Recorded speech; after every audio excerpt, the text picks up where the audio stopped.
একটা সতর্কমূলক পোস্ট। কথা হচ্ছে গিয়ে কুকুরে কামড়ালে র্যাবিজ হয়, এটা সবাই জানে, আর ইঞ্জেকশনও নিয়ে নেয়, কারণ কি বুঝতে পারে।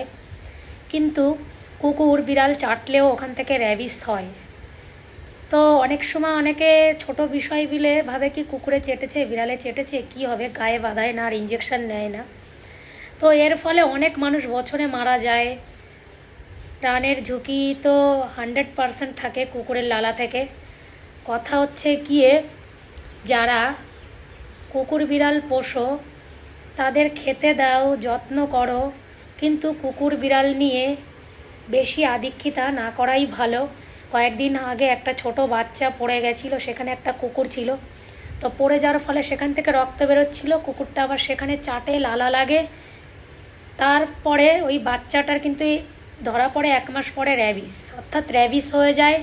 বাড়ির লোকরা অতটা বুঝতে পারেনি, আর বাচ্চাটা তো ছোট, কি আর বুঝবে। তো কি আর করা যাবে, বাচ্চাটাকে দুঃখের বিষয় বাঁচানো যায়নি। তো যারা কুকুর বিড়াল পোষো, ক্ষতস্থানে যদি এরকম লালা লাগে, চাটে, প্লিজ একটু ইঞ্জেকশন দিয়ে নিও, তাহলে জীবনটা বেঁচে যাবে। তো প্লিজ সবাই এইটা খেয়াল রেখো, যাতে গায়ে বাঁধিয়ে ইঞ্জেকশন নিয়ে নিও। অনেক সময় হয়েছে কি, ইঞ্জেকশন দেওয়া থাকলেও কুকুরের চাটলে সেখান থেকেও র্যাবিস হয়ে অনেকে মরে যায়।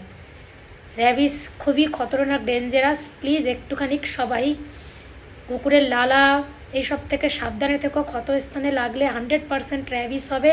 তো প্লিজ বুঝতে পারলে সাথে সাথে ইঞ্জেকশনটা দিয়ে নিও। এটুকুই বলার ছিল।